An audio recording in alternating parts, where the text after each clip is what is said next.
This is Independent Sound. UBC has 11 sister radio stations spread throughout the country to educate, inform, and entertain. Tune in to UBC Radio FM 98, your national radio station, Magic 100, where sports and music is our life. 87.5 Star FM in Luganda, 97.4 UBC West covering Western Uganda, 102 Mega FM in Gulu, 97 FM Butembo Radio in Eastern Uganda, 107.0 Bududi FM, 100.5 Ngea FM in Kasese, 98.0 West Nile FM in Arua, Totore Radio FM 90 in Karamoja, and 93.0 Voice of Mundbujo. Now you're covered in your local language. UBC Radios, inspiring Uganda. Hello listener, welcome to the Young and Smart program. My name is Ivan Tumukunde and you're listening into UBC Radio. We're broadcasting on 98.0 FM here in central Uganda, and we are live here at Nile Avenue, Kampala. I welcome you to this show, a platform that is here for you, the young people, to be able to give your views in as far as contributing to what happens in Uganda, and also make sure that the voices of the young people are heard. And in studio today, I have to start with Elizabeth. You're welcome to the Young and Smart program. Kindly say hello to the listener. Hello, listeners. I am honored to be here today. As already introduced, my name is Tumebaza K. Elizabeth. And yes, I am a youth with purpose. And I am glad to be on this platform. That's and amazing. Yes, glad to have this opportunity to really be on this platform. And Thank you. next to Elizabeth is Kabila. Kabila, I don't know why you're so close to Catherine today. And yes, Kabila will be sharing a microphone with Catherine. Amazing. Kabila, say hello to the listener. Thank you, Ivan. Catherine is my sister. That's a disclaimer. We have moved a long way. She's called Nyangoma Catherine, and we are very close, right? Okay. Yes. Yeah, my name is Musinguzi Kabila Dennis. I am from Uganda Christian Lawyers Fraternity and the Uganda Youth Forum, and I'm a lawyer by profession. I'm truly humbled to be here this evening with you. Thank you, Kabila. Catherine. Yes, thank you so much, Ivan. Thank you for really having us here today. My name is Nyangoma Catherine Atwine. I am also a member of Uganda Christian Lawyers Fraternity as well as Uganda Youth Forum. And I'm a lawyer by profession. I'm a young lawyer. I'm so excited to be here and to talk about youth because it's a topic that really concerns us all as youth. We are young people, all of us right here. So I'm really excited to be here. Thank you so much, Ivan. Thank you, Catherine. Opelot. Hello, listeners, and thank you, Ivan. I am Opolot Emmanuel Solomon, a young, I don't know if I should say young, but well, a young. You look You can't be old.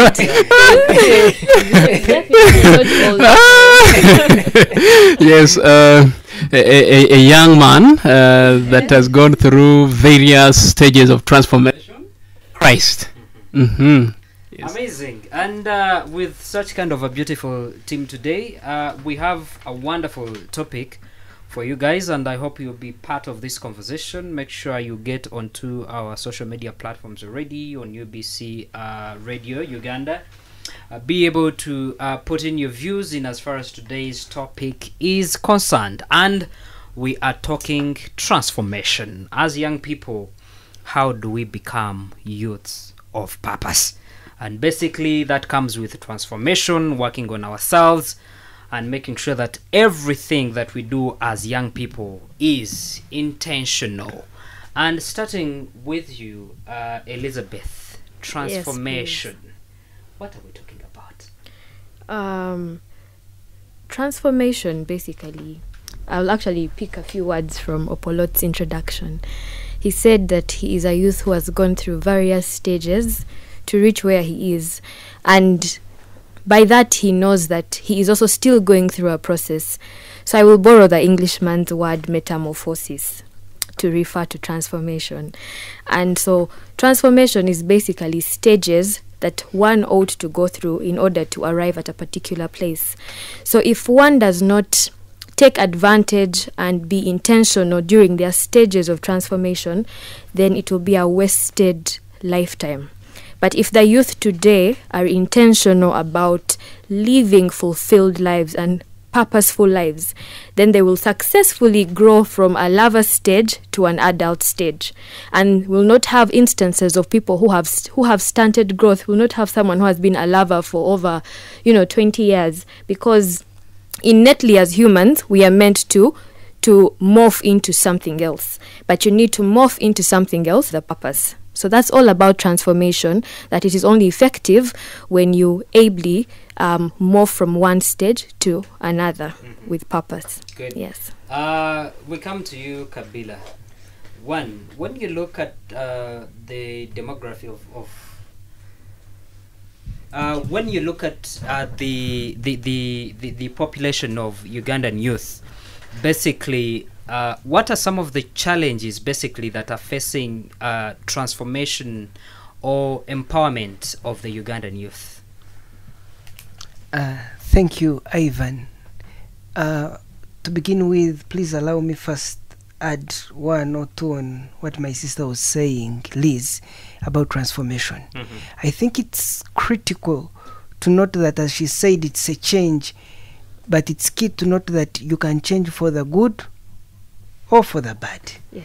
So you can change into a better person, or you can change into a worse person. Yes. And to change into a better person, you must take certain decisions and choices to be that. And one of them is the values you have as a person, the values that you grow up from childhood, from a family, from a community, respect, those things that we are taught while we are still young people. Respect your elders, work hard, wake up early, be fruitful, don't be lazy. Then two, and most importantly, I believe for this discussion about transformation to be key, there should be, in a positive way, there should be a discussion of the impact of church or mosque or any religion that you go to, because every religion that one might subscribe to gives us those values and it encourages the same. Does that include African tradition? To an extent, yes. Yes, to an extent. If you talk about religion and beliefs, there's no Ivan, I don't want to go there, but let me go there. One, I've not had the good privilege of being part of the of the African tradition. You have not been a Muslim, so. However, I have had the privilege of seeing people who have been grown up in the same, or read about it, and I want to think yes, because it promotes Ubuntuism. Yes. Which is about oneness as people. So I believe it promotes the same. There are some common values. Yes, amazing. Catherine, Yes. when we talk about transformation of the Ugandan youth, what should our focus be on? Thank you so much, Ivan.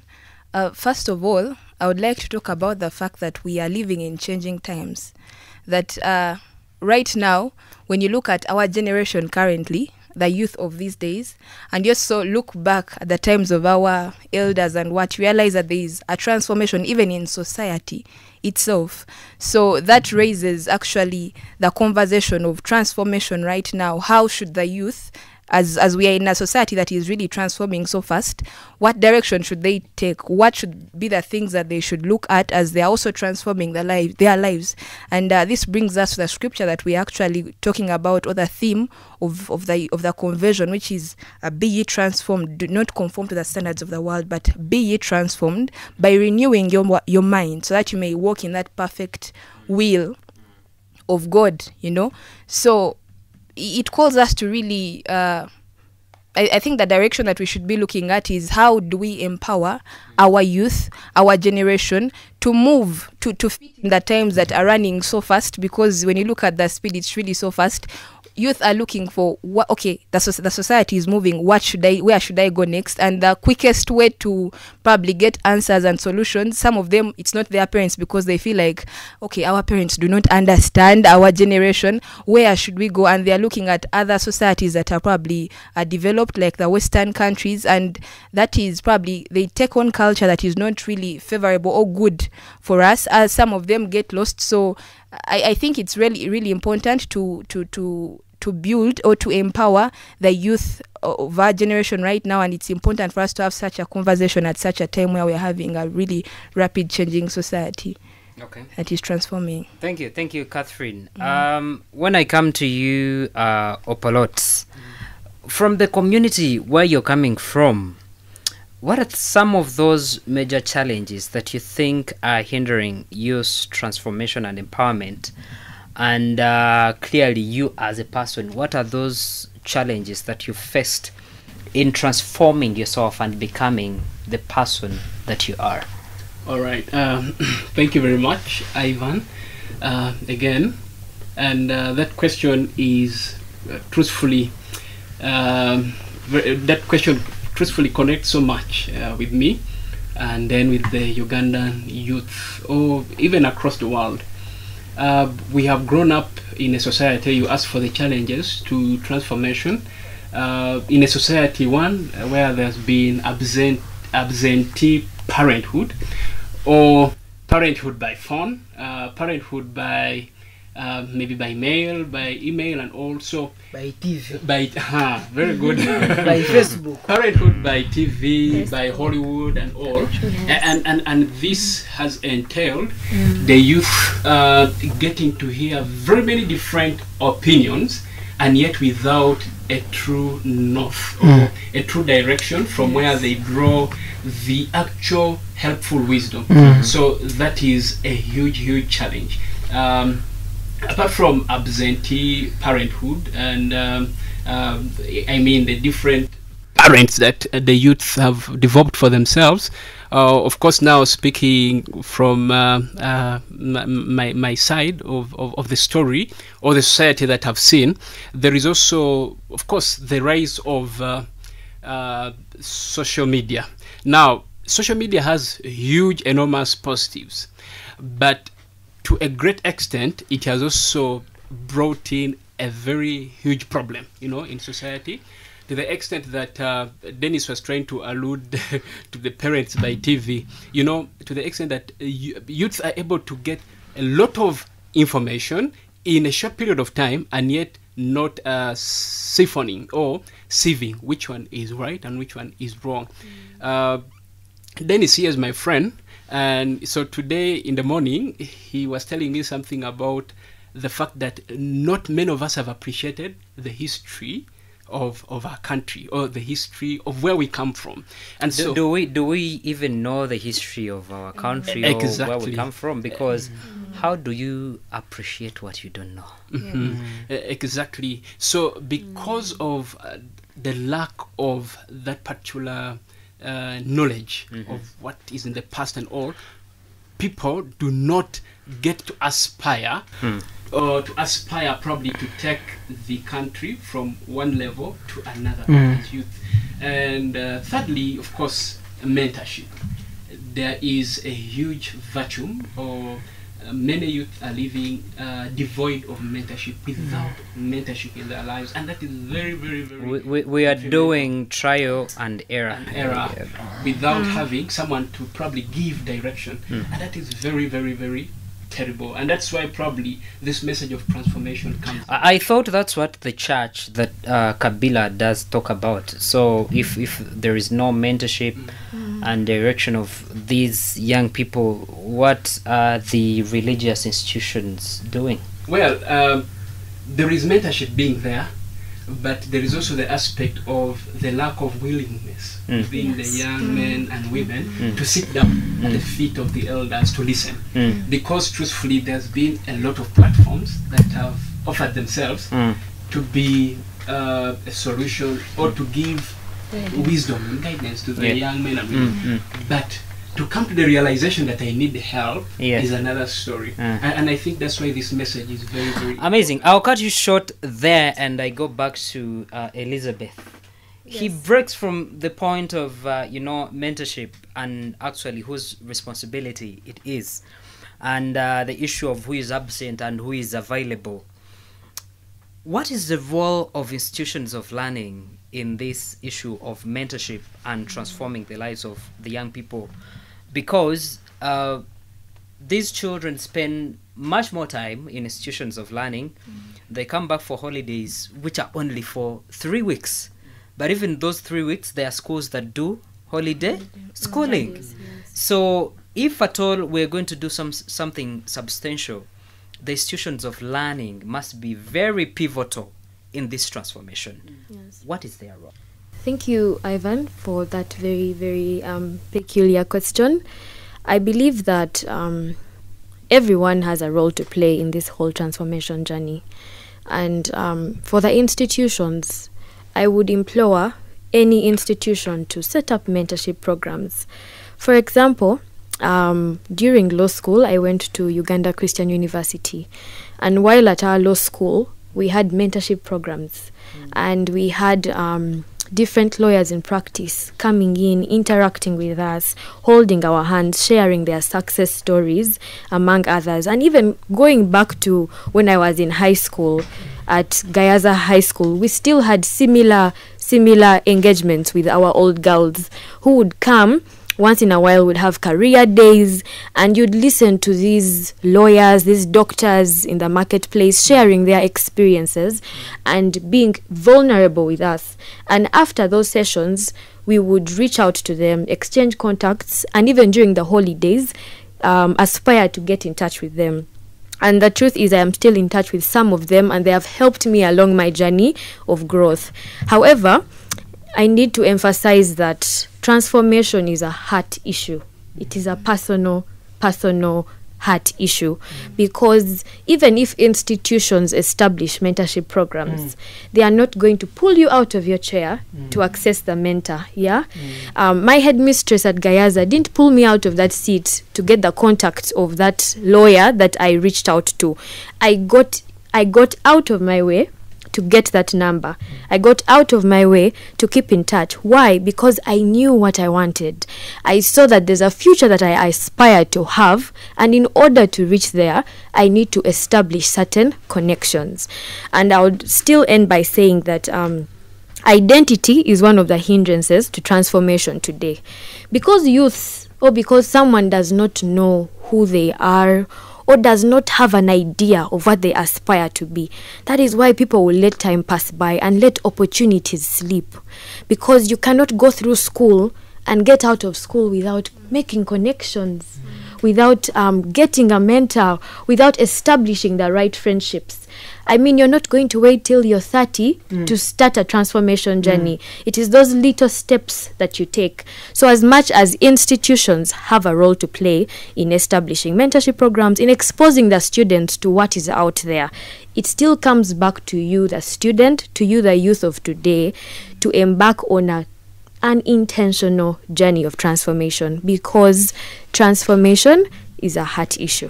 Thank you, Ivan. An issue of identity, transforming to what? Exactly. Basically, I've been discussing with you, Kabila, before we came into the studios. We had our own discussion, and I asked you if at all you knew that Uganda had values that we stand for as a country. And I want to ask now the four of you, do you know that Uganda has its core values? Yes. Do you know? Opalot, do you know? Oh, yeah. Can you mention any of them? Maybe not off the... Amazing. Exactly. So that shows what the problem is. We talk about transformation. We talk about empowerment, but empowerment to what? If we are not clear about what we want to transform to and the impact that we want to have as a country, then we shall keep talking about transformation and empowerment, but nothing is going to happen. Uganda as a country has 10 core values, which at least every young person should be able to know, but also should be empowered to understand and actually adopt. Those values are the ones that are going to help us to fight the corruption. Those values are going to help us to have the morals that we are decrying today. Kabila, the issue of moral values for the young people today, we talk about things that actually we feel ashamed of talking about. When we are young, there are things that we would never allow, to come out of our mouth. But today they are happening. If you don't talk about them, then other people are going to, and they are going to mislead this nation. You talk about, for example, the issues of homosexuality. I grew up from our society not hearing any instance, not until of recent, but to find that these things actually have been happening for years in this country. The only time that I was able to read about these things is in the Bible. It's in the Bible. But you can imagine today, even in a kindergarten, those young babies are being, taught how to become homosexuals through pictures, through content, the TV that they watch, and those things they are teaching them become the normal. Because it's only the truth that we have been taught and we have seen that we are going to believe to be alive. So unless if that information of what is right is given to those kids, then they will take what is being taught to them in those schools to be the right. How are we standing as the Ugandan youth on the issue of moral values? Kabila. Yeah, thank you, Ivan. My sister Liz was talking about Gayaza. I also went to Gombe. It's in Butambala district. It's in Butambala district. Yeah, it's important. Even as Gayaza should know. Yeah. Back on the point of how the values will be put into the youth. Ivan, the Bible says, and I pray my brothers to help me with the Bible verse of Proverbs, the one which says that my son, follow my instructions. And yes, Opo? I think And depart not. from my teaching. Yes, my son, follow my instructions and depart not from my teachings. Basically, I believe every single young person has had a chance to hear about values. We might not have appreciated them, as Ivan, you said earlier on, but we have had a chance, either from the community, from family, from where we are born. The importance of values is like, to me, it reflects the role of the person who is steering the ship. The values direct you. When you have values, you control yourself. When you have values, you can't go into certain places. When you have values, you can't accept certain money. When you have values, you can't go home at a certain time. When you have values, you can't put on a certain dress. When you have values, you can't speak certain words. When you have values, it's easier to say no. Earlier on, Oprot was still... A musician sang a song that Mukamwake no terimu. That from her mouth, there isn't anything like a no. Earlier on, my friend Oprot was telling me that whenever he's invited for a birthday in certain places, which we have all known, or a party in certain places, which I believe that we have all known, it's easier for him to say no. That we tell, hey, my brother, if it was a restaurant, I would come.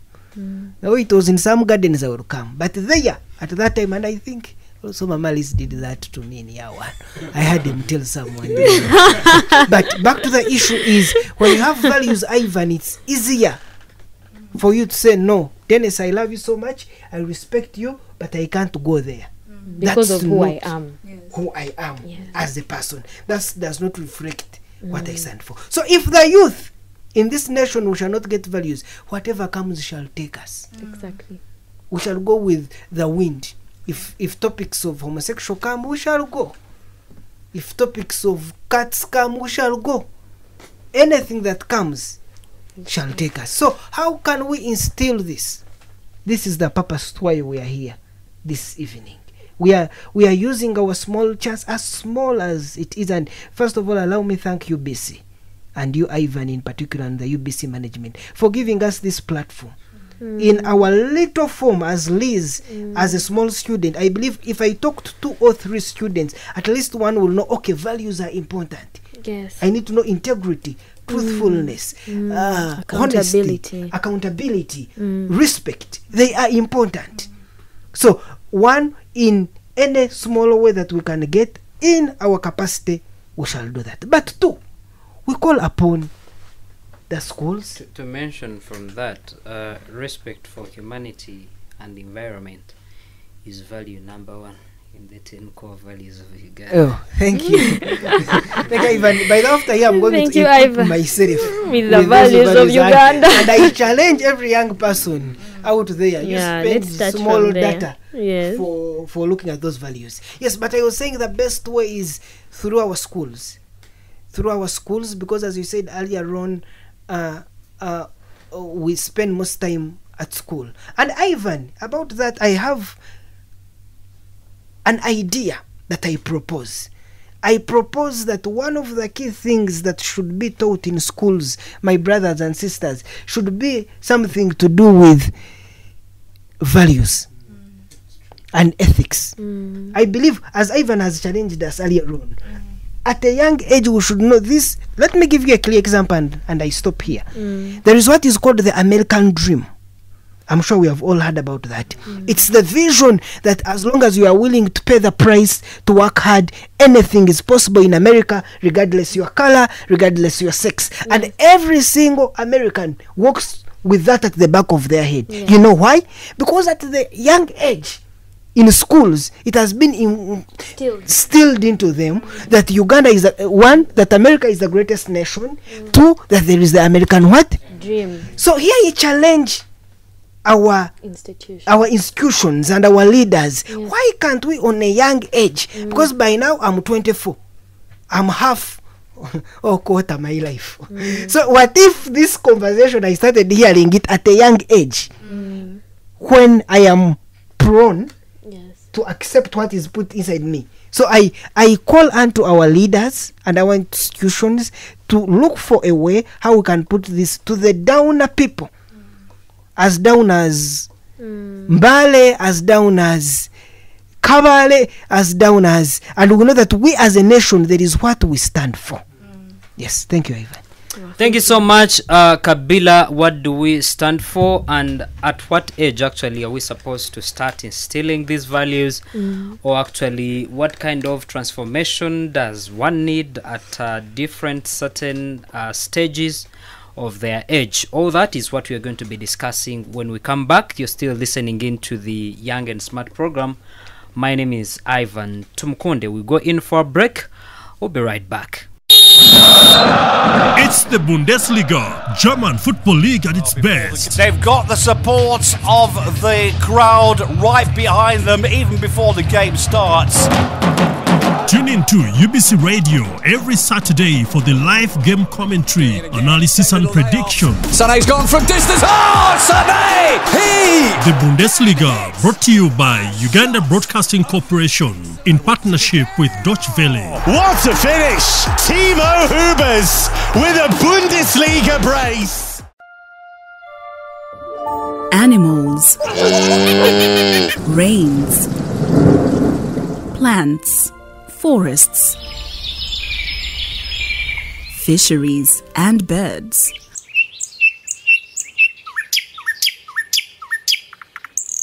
Water, land, sunlight, rocks and air.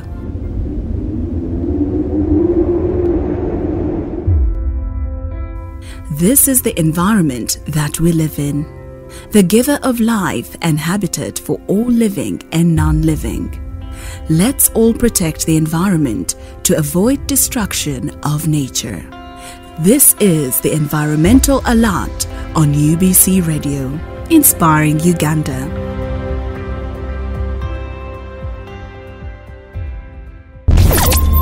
.8 FM, UBC Radio, Inspiring Uganda. Welcome back. You're still listening in to the Young and Smart program. It's burning right here in the studio. It's fun and it's amazing. I hope you two out there, you're having amazing time listening to us as we discuss the issue of transformation and how you can be empowered as the young people. I can officially say that right in studio, I'm the only one who is still single. As I say, Opolot has also been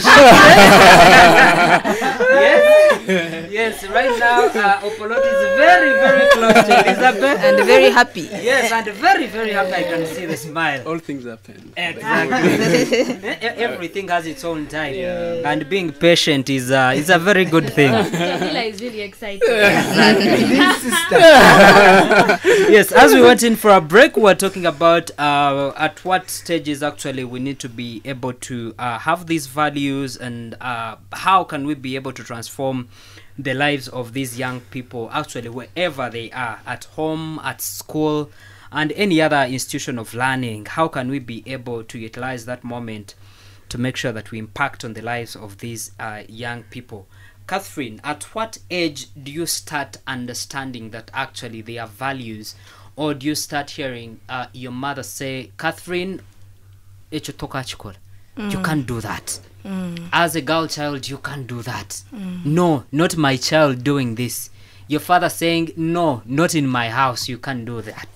At what age do you start, understanding that actually there are values that you have to be able to follow, or morals that you have to have as a girl child? Thank you so much, Ivan, for that question. That question has been put to me, but I want to use my example in how, because I have little ones, I have little siblings, girls and boys, and for me, I think at the point when the child starts, and because there's that age where they do not really understand what is bad and what is good. So even if you cane them for doing this, tomorrow they will forget, and you find them doing the same thing because they're just children. They're just 2 years and they may not understand. But then I think that when the child goes to school, because by the time you take a child to school, it means that they're able to understand. You're taking them there to learn, because when you take them there to learn, they will, you will teach them and they will learn something. So I believe that at the earliest age possible, and there are some children that are really wise. You find like a child of 2 years, but they are bright. When you realize that your child can really understand things, I think that's the point where this conversation should start. And like we have already talked about the fact that children spend the most time in schools. They really have limited time at home. But that doesn't mean that as a mother or as a father, you should neglect your role and focus so much on work, like Opolot has already talked about it. I think the time that we have, even with the minor little things that we may try to overlook, I think we should be detailed and understand the times that we are in, they are changing. So even the smallest simple things, we should be able to, come and interact with our children and advise them on those things and discipline them where necessary. We shouldn't forget how we were disciplined those days, We used to be beaten, but these days children are not beaten. Like, how, But I think those cultures that we are trying to probably ignore or overlook because we feel like maybe this is another generation, I think we should not let go of them. But back to your question, I think the time when you realize that a child can understand things, by the time you take them to school, at that point you should be able to instill some of these values to them to the extent to which they can understand. Amazing. You see, why I'm asking this question is engage young people on a daily basis. And majority of them, you will find young people that, I don't want to use the word wasted. I want to use maybe who have diverted a little bit, and actually they can notice that something has gone a little bit wrong in their lives. Some of them have been able to come back, but there is some damage that has been done in their lives that they cannot reverse. And what they say is, I wish I had someone to speak to me the way you are speaking today. I wish I was able to see your show at the time I was in senior 2. I wish I was able to watch Youth of Purpose when I was at university. Yes.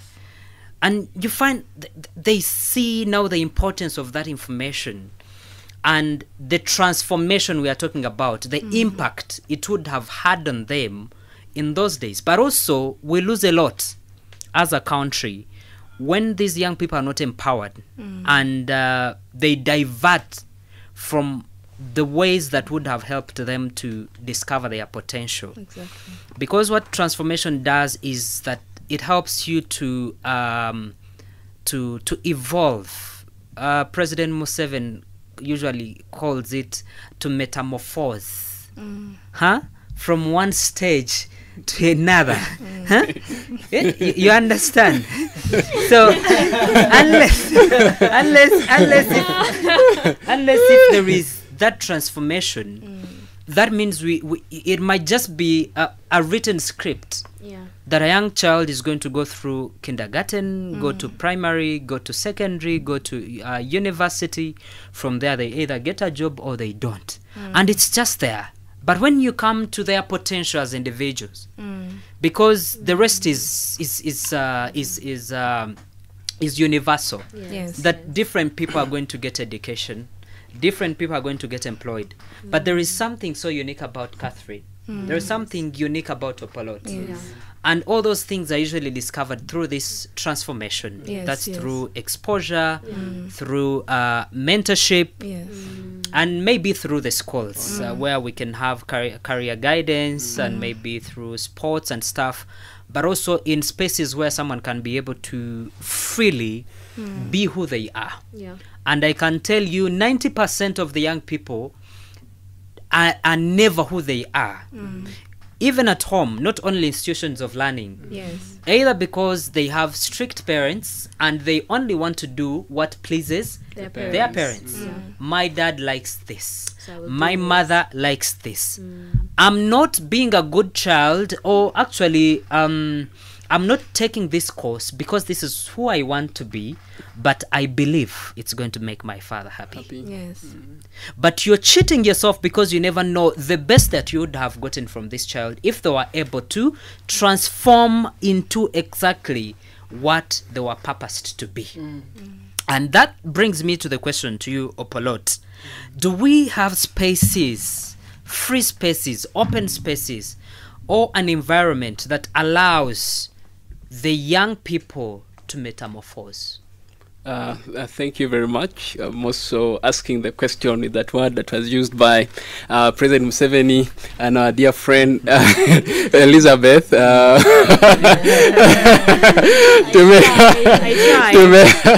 metamorphose. Well, I should say, to a great extent, the country at large has tried. Each and every family has given it a shot. I think the reason as to why each and every parent chooses one time to take their child to school is because they have a certain kind of dream or a certain kind of picture that the child should be in the near future. There is a standard at which the child should be a few years from now. Of course, if the question of the spaces of metamorphosis are actually viable could be a valid question. But I know many of the schools, for example, today have put up systems that would allow each and every one to exercise that is within them. That's why you'll see schools have prefectorial bodies to allow people like Kabila who would love to exercise their leadership skills, run for office and become a leader, you know. I know and win. I know for a fact Catherine recently as a student of LDC ran to become the deputy prime minister and won, you know. So schools to a great extent have set up such spaces to allow students exercise themselves. Those ones who want arts and music, almost every school in a certain season has music, dance and drama. Then at a certain sports, I and Kabila went to Gombe. Almost every time we see a bus going out, it's either people going for debate, it's either people going for sports, it's either people going for MDD, it's either the Writers Club. There are many clubs in schools.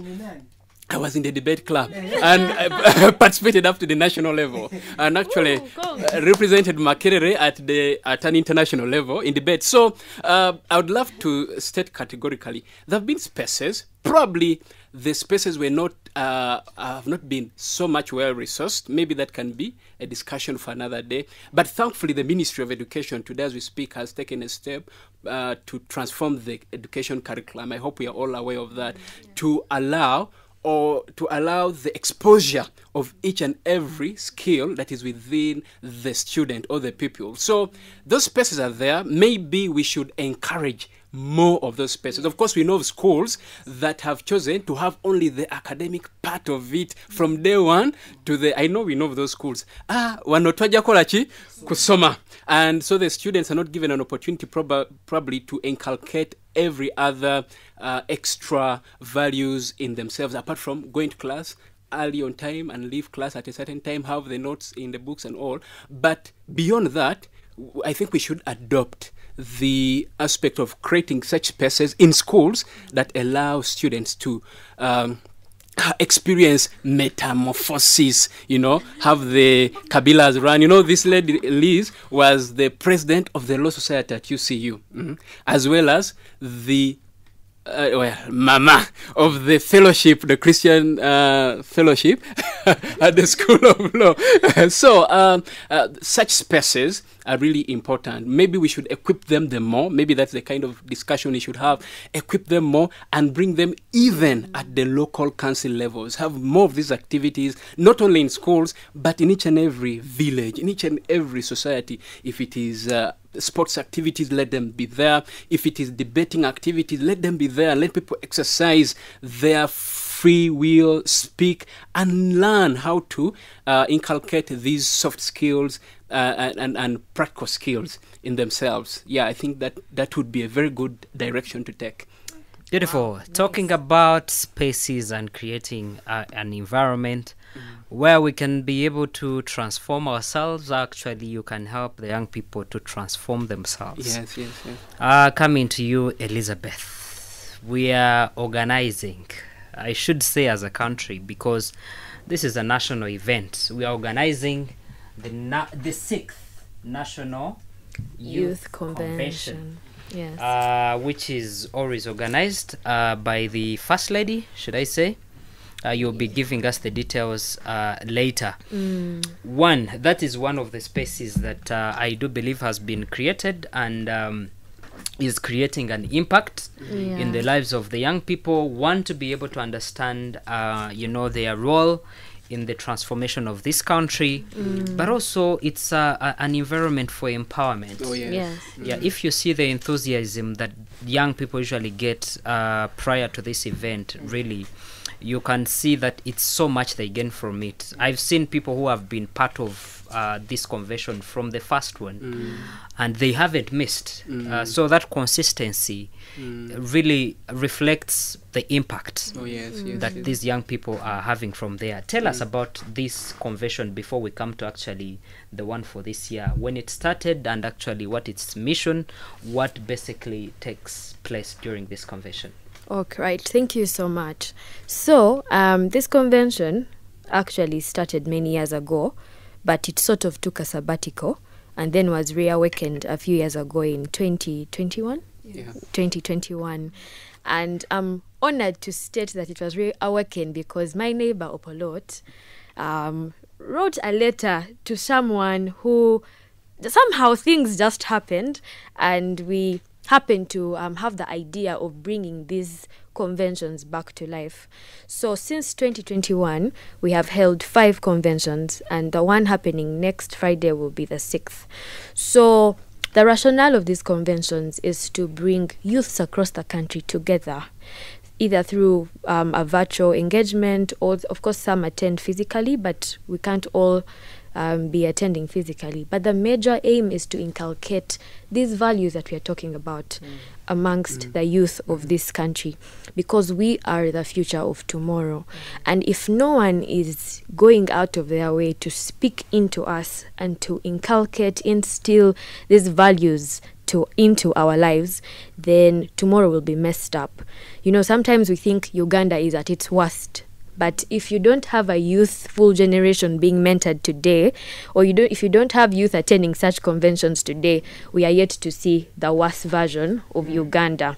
And so this convention is in place to, of course, as I already said, inculcate these values of integrity. I remember the first convention was centered around integrity, around morals, around ethics.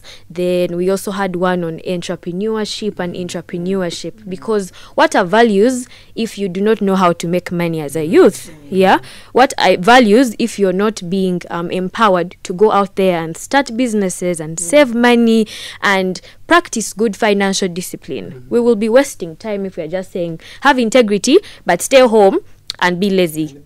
Yeah, that's exactly. I mean, food is not going to locate you while you're lazy. And all my friends know I am an advocate of diligence. So it's to inculcate into the youth today that as much as we are saying, be transparent, be accountable, be committed to whatever you're doing, as well put in the work, because tomorrow is not there for the lazy. And so that is the rationale of these conventions. It's majorly to bring the youth on board. Usually we have panel discussions, there are Q&A sessions, then we have various speakers from society. Most of these are reputable ladies and gentlemen in various fields of professions, and they are brought on board to literally pour into us. So again, I will emphasize that attending this convention is a heart issue. I will emphasize that, because we are here talking about a convention. Every day we wake up to encourage people to register online. Even on that day we will send links. But if you're not going to click that link and attend that convention, you will not benefit from what we are talking about. So it comes back to an individual, because as much as the government, institutions, and us are stakeholders, you are the major stakeholder. So as a major stakeholder, it comes back to you that on the 13th of this month, you will click that link and attend that convention and benefit from what is going to be shared. Thank you, Ivan. Thank you. Kabila, you've been part of these conventions over time, and actually you're part of the organizers, you may confirm. Tell us the impact of these conventions on you as an individual, but also if there are any transformative stories that you can tell us from what you've been seeing from your colleagues, how this convention actually has impacted on their lives. Wow. Yeah, thank you, Ivan. Because in leadership, impact is very important. It's one thing to do a convention, it's another thing for that convention to have impact. This is the sixth of its kind, as my sister Liz earlier on stated. The number one testimony that I will give about the impact that we are making is that each year the numbers are growing bigger and bigger and bigger. Why is that key, Ivan, to us? Because this is always an online engagement, and we do not give, because at first people have enough data because it's like 1.5 hour or 2 hours session. Well, young people have the data. We do not give data, but each year schools have reached out and schools have come on board to give us screening centers, live stream centers. So numbers have grown. At first we began with university students, then we went down to secondary students and primary. So we have grown over life. So one, I cannot downplay the impact of numbers, because numbers say something. But right now we'll even go down to just the testimonies of what we have. I will abstain from mentioning names because I do not have permission to, but I will share with you one or two. One, we have seen leaders rise. I cannot tell you how many young people I have met and they have told me, you don't know me. Are you sure you don't know me? And I'm like, I'm sorry, I really don't know you. And they tell me, from this youth convention, I am going for this guild office. I won this guild office. Oh, right now I'm in this office. Thank you. Because it was because of that third third convention. 2, I will speak from a personal experience because of one that Mama Liz talked about entrepreneurship and intrapreneurship. Yes. I think that was the second one. Yes. I and my friend, who is also part of the team, were inspired by the stories, and we said no, with the small that we have, we started up one. We began with a restaurant in a major place in this nation, and it is grown. It has survived for 2 years now. It has been around for 2 years now, and we are making profits. We have money. We have not closed it.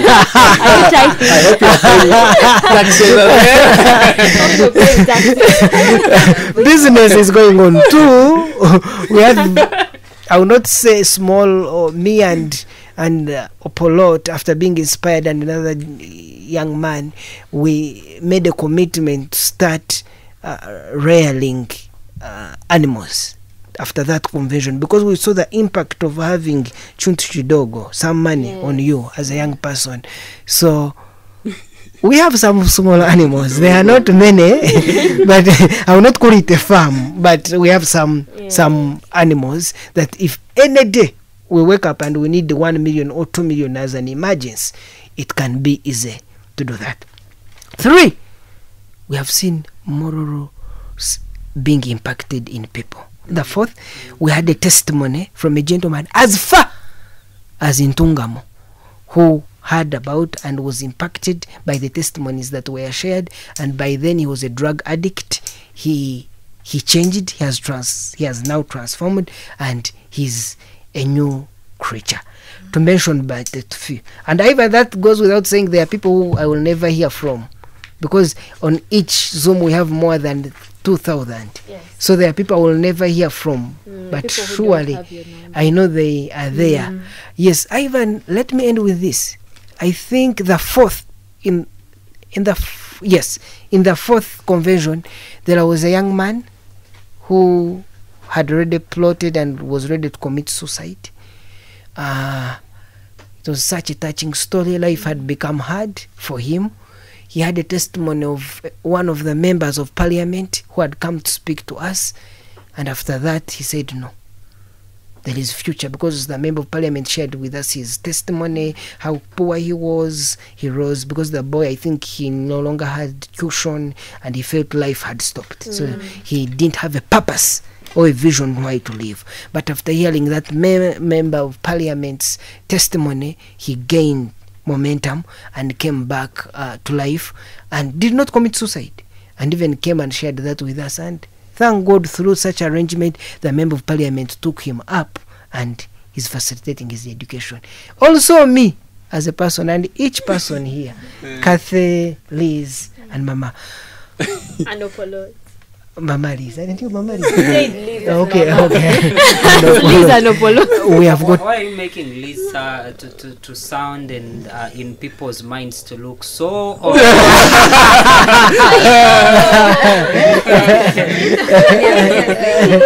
That wishes me But okay. Yeah, but each one of us here has got mentors. Sure. From the convention, and very big people in this nation, very ethical people in this nation, and who have impacted on us greatly. Thank you, Ivan. Amazing. Catherine. Yes. What's your testimony from this convention? Thank you so much. I think one key that I will really talk about is it was from the second convention, when they were teaching us about entrepreneurship. And one of the speakers said, the speaker, Kabila is disturbing me. But one of the speakers talked about something that is really important. And he was saying that most times each one of us wants to start their own thing, I want to start my own business here. I want to do this, you just want to start your own thing and carry on. But then he was talking about the importance of us appreciating the different skills and talents that we have as human beings. Because what I may be able to do, or what I'm very good at, Mama Liz may not be, or what Opolot is good at, Kabila may not be. So it is important for us, even in our workspaces, to appreciate what is your best gifting or talent. What are you talented at, and how do we bring together these different resources or brains that we have, to achieve this particular goal? Because even if Opolot starts it but he's lacking some particular skill that I have, he may struggle so much to reach somewhere. So for me, I was able to appreciate the beauty of teamwork, appreciating each person's skill, and that is something that really drives me, even at my workplace, even at law school, and everything that I'm doing. I just have that at the back of my mind. What do you have best in you that we can bring together and achieve this particular goal that each one of us wants to be at? Amazing. Yes. Opolot, how is the format of this convention? I hear it's virtual. Do we have some people that do meet up physically and the rest are online? How exactly is it conducted? Thank you very much, Ivan. So, just like was stated by one of the presenters here, we have taken a format of a hybrid, or something that is both physical and online. It should be recalled that by the time this particular convention started, we were still in the times of the COVID protocols, and so it was not easy to have each and everyone attend physically at the time. So we adopted a format of having some people attending physically, a few of the organizers and hand-picked youth leaders across the country, and then most of the youth attending online, virtually. And just like Kabila said and Elizabeth earlier on, it has been enormous. It has been growing each and every time. So what we have done recently is to expand the attendance, for those who are attending physically. Thankfully, the COVID protocols have went away, and so we have expanded the attendance physically, though not so enormously. Still, we are still expanding step by step. So still, we are having to take the step of having representatives, youth representatives from across the country, that is youth leaders in schools and all, to come and represent physically, and most of the youth attending virtually. But I should say, one should not feel bad because they've attended virtually and not physically. Mr. Kabila has alluded to the testimony of that young man who was on the verge of committing suicide. This gentleman actually was attending the convention online, virtually, and then listened to such a moving and inspiring testimony of the Honorable Member of Parliament, and gave up on his mission to commit suicide. So I would encourage each and everyone, let us attend virtually. Just take a sacrifice and say, I'm sacrificing this 2,000 to buy a data bundle, but for the benefit of my life, for the benefit of my future, for the benefit of my spouse, as she or he shall be, for the benefit of my children, and for the benefit of the future of this country. I'm taking a sacrifice, just 2,000, to make a whole difference in my life. And wow, what a beautiful theme that we are going to look at or handle this time round. Be ye transformed. I think that is one that would be so inspirational and helpful to each and everyone who looks or aspires to be a great person, or aspires to be someone formidable, someone with a formidable story in the near future of this country. Yes. Maybe Liz can be able to give. I will not call you Mama. I don't want to. Exactly. You might start calling me a bro, and we bring up issues here. Yes. Better Papa. So yes. So coming to you, Elizabeth. One, a young person who wants to participate, but also if you can be able to give us more details about this convention. What is so special about the sixth one? How different is it, and what should the young people out there expect? All right. Thank you so much, Ivan, for another opportunity. First of all, I am honored to speak after Opolo. Did you see how he emphasized be ye transformed? So the room was going to fall, like the rapture is occurring or something. Yeah. So to answer your question, the first thing that makes this particular convention quite peculiar is the fact that Inuka Africa is on board. Previously, it was Uganda Youth Forum in partnership with the Uganda Christian Lawyers Fraternity.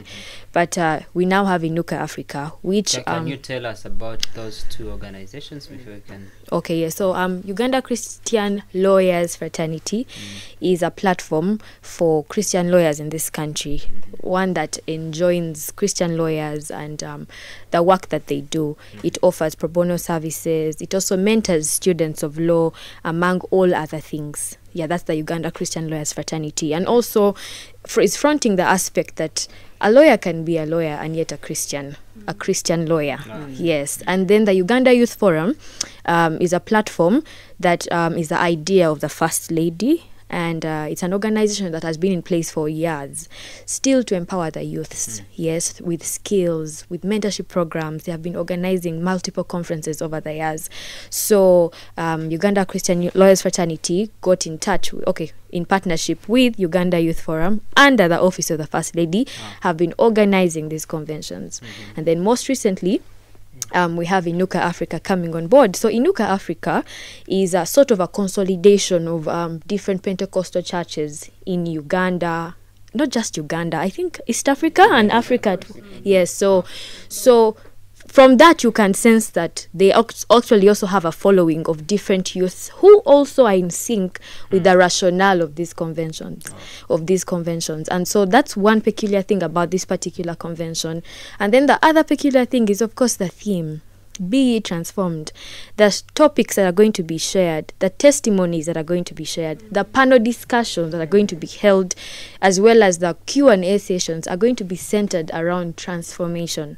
So if anyone is intentional about their journey of morphing from, let's say, a teenager or a youth into an adult, then this is a convention for them.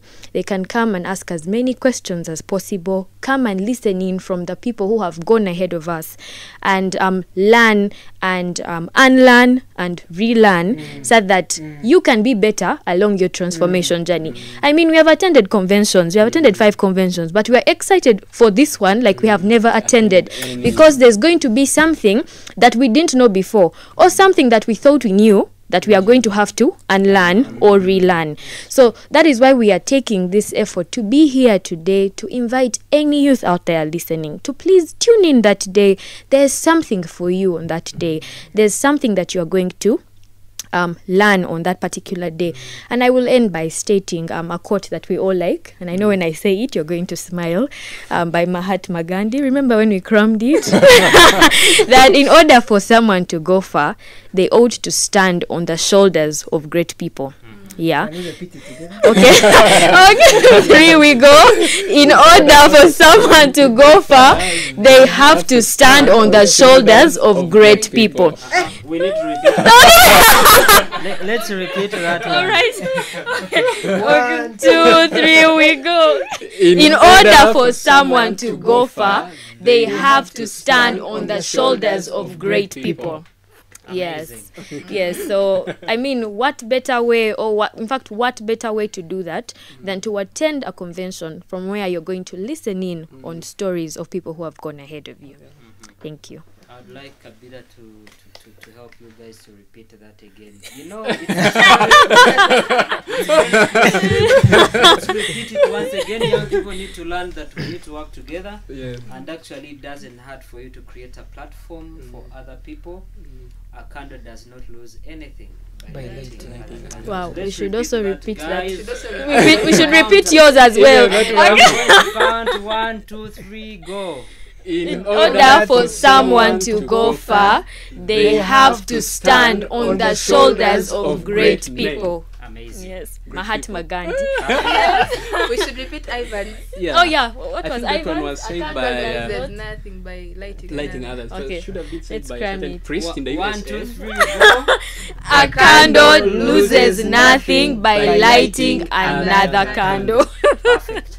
What should excite so much any young person that is going to be part of this convention, Kabila, but also in the areas of transformation, as we've been saying? What should get us ready for this convention on 13th? Yes, thank you, Ivan. As Mama Liz said, if we are to go far, we have to stand on shoulders of great people. I will take you through some of the speakers who have already confirmed. One, we shall have Mr. James Magala, a respected educationist in this nation. Two, we shall have Justice Mike Chibita, the patron of Uganda Christian Lawyers Fraternity. Yeah. And three, we shall have Mrs. Irene, also under the permanent secretary under the Ministry of Education. Four, but most importantly, the First Lady herself, who is also the Minister of Education and Sport, Miss Madam Janet Kataha Museveni.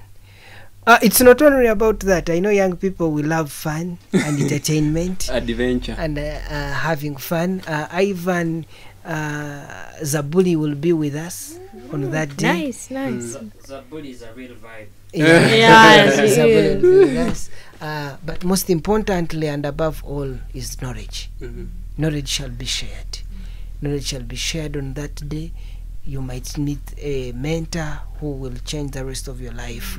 Yes, and how to be part of this? Two ways. One, on our social media platforms.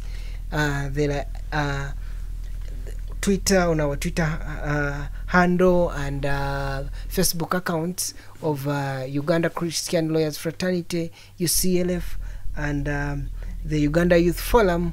You can go there and find there the link of registration. But if you are not in position to do that, or if you fail, please, Ivan, allow me read two contacts on which people can reach out for them to be registered.